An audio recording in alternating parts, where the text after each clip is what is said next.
வணக்கம். பைபிளை முழுவதுமாக வாசிக்கும் நம் லட்சிய பயணத்திற்கு உங்களை அன்புடன் வரவேற்கிறேன். இன்று நாம் தொடக்க நூலில் 22வது அதிகாரத்தை வாசிக்க இருக்கிறோம்.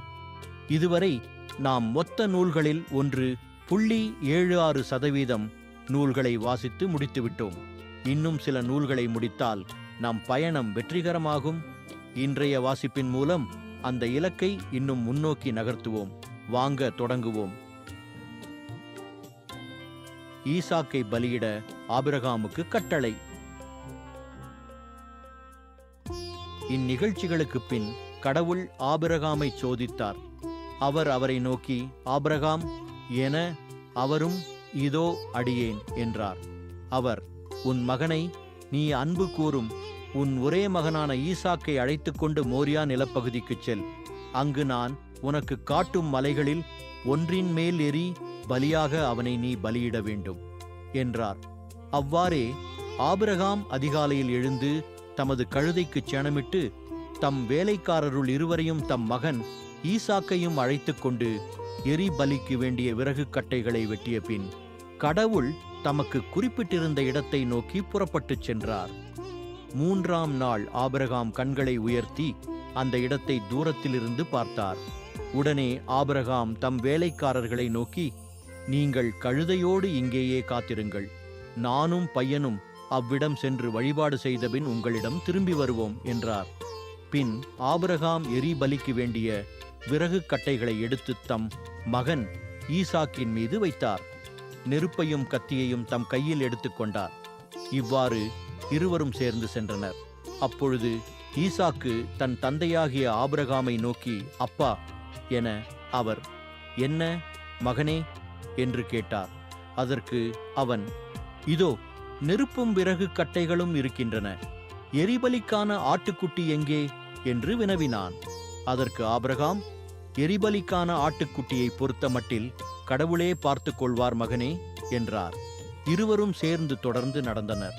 ஆபிரகாமுக்கு கடவுள் குறிப்பிட்டுச் சொல்லிய இடத்தை அவர்கள் அடைந்தனர். அங்கே ஆபிரகாம் ஒரு பலிபீடம் அமைத்து அதன் மேல் விறகு கட்டைகளை அடுக்கி வைத்தார். பின் தம் மகன் ஈசாக்கை கட்டி பீடத்தின் மீதிருந்த விறகு கட்டைகளின் மேல் கிடத்தினார். ஆபிரகாம் தம் மகனை வெட்டுமாறு தம் கையை நீட்டி கத்தியை கையில் எடுத்தார்.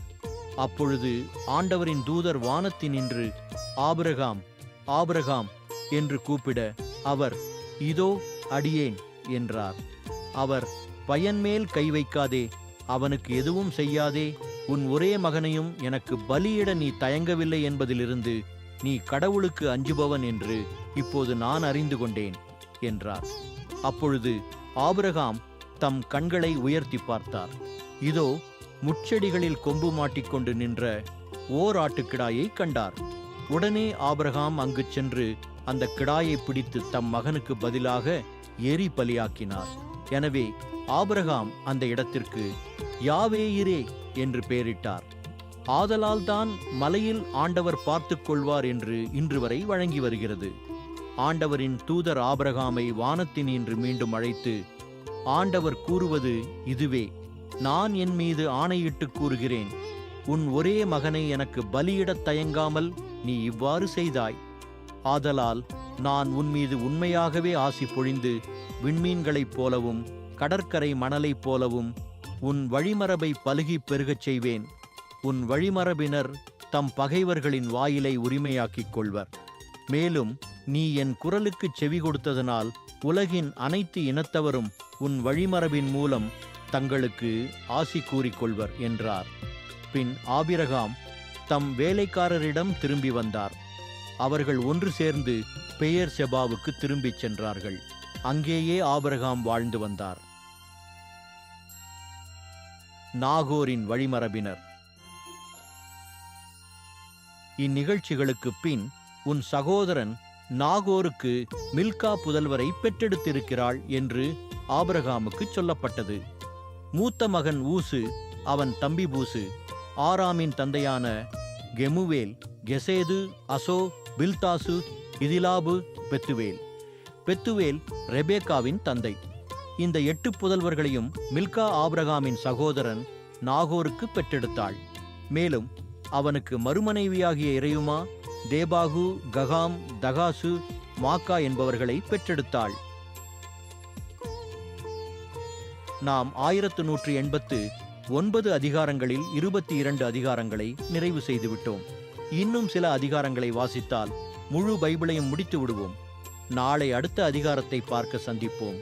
நாள்தோறும் இந்த பயணத்தில் நீங்களும் பங்கேற்றால் பைபிளை முழுமையாக வாசித்து முடிப்போம். இது நம் வாழ்க்கையிலும் ஆன்மாவிலும் பெரிய மாற்றத்தை ஏற்படுத்தும். இந்த பயணம் உங்களுக்கு நம்பிக்கையையும் சமாதானத்தையும் கொடுத்தால் இந்த வீடியோவை லைக் செய்யவும் சப்ஸ்கிரைப் செய்யவும் மறக்க வேண்டாம். பகிர்ந்து மற்றவர்களையும் இந்த பயணத்தில் சேருங்கள். நாளை மறக்காமல் வாருங்கள்.